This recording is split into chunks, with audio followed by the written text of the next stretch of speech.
Welcome, welcome, welcome. TBW Clips. I am Tyson. Today, early voting is on the way in several states. We're going to look particularly at Georgia right now. Let's find out what's going on. Well, another big story today, early voting getting underway in Georgia. Voters turned out in record numbers, and the polls are still open today. Record number of voting. I think most people already know who they're going to vote for. It might be maybe 3% of people. I think it's definitely less than 5% of people who don't know who they're going with right now. So I think you're going to see record breaking numbers in multiple states. Right now, Georgia is saying that they've got more people their first day voting with early voting. So let's continue. Some reported standing in line for more than an hour to cast their ballot. Fox 5's Deidre Dukes is live at a polling location in Buckhead with the latest. Deidre.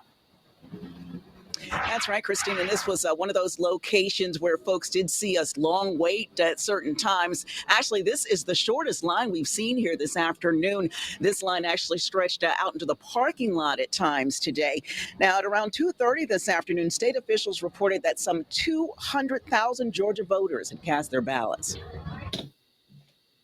200,000 first day early voting.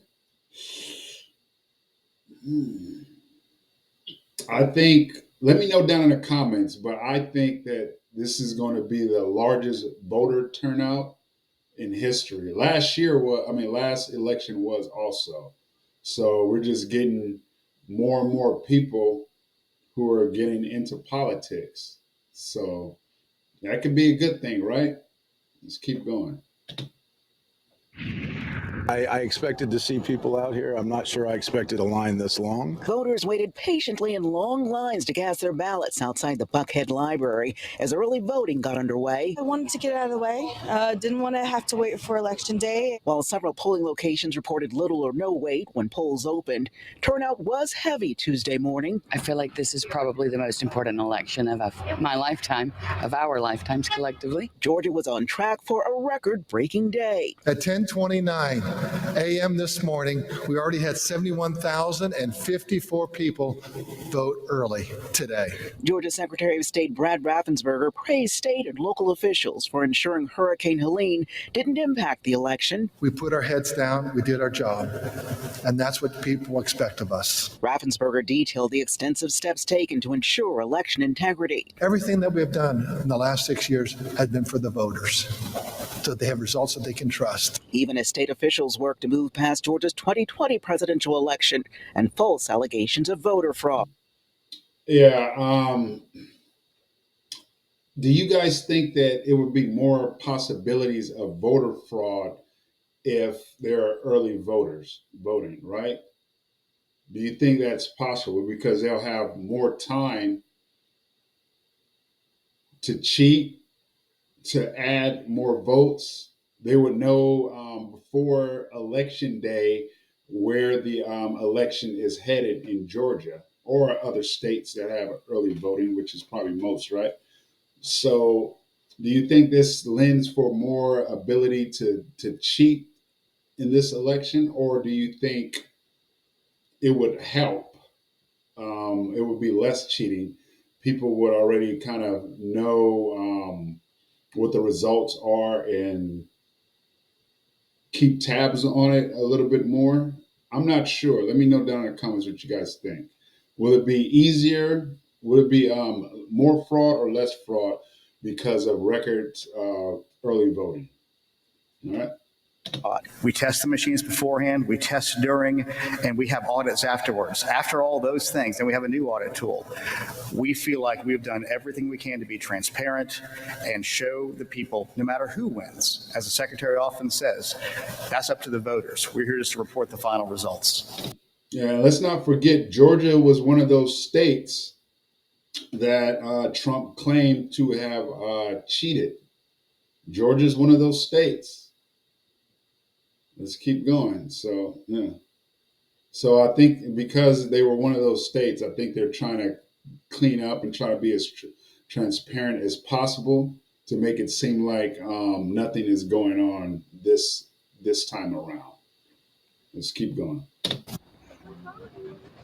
Now, state elections officials also used this opportunity during this morning's news conference to update us on some absentee ballot facts and statistics. They said that they have received so far just over 250,000 requests for absentee ballots so far, and those ballots started going out last week. And similar to the 2020 election, officials do expect that around 6% of voters will be voting absentee this year.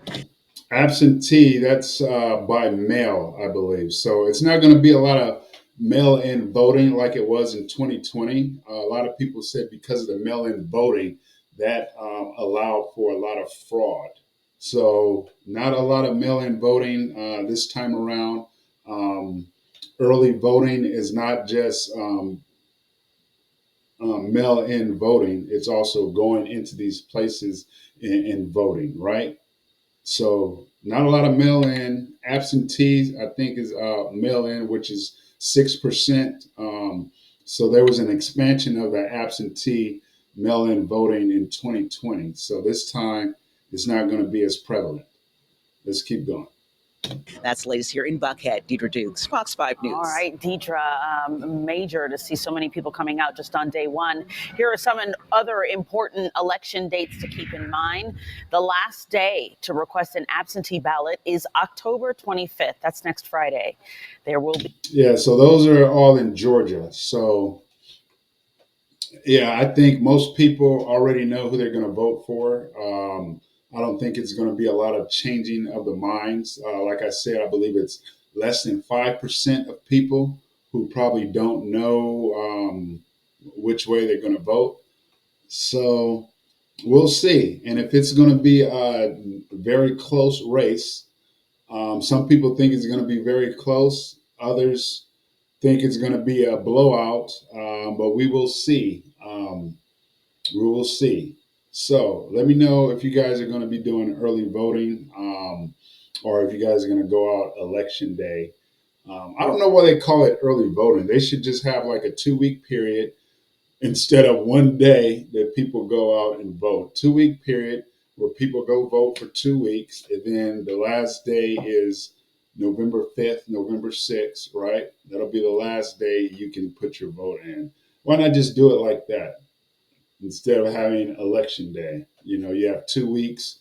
That way you don't have to miss work, right? And there should be an election day where you don't have to go to work. The last day, everybody who hasn't voted, go and vote.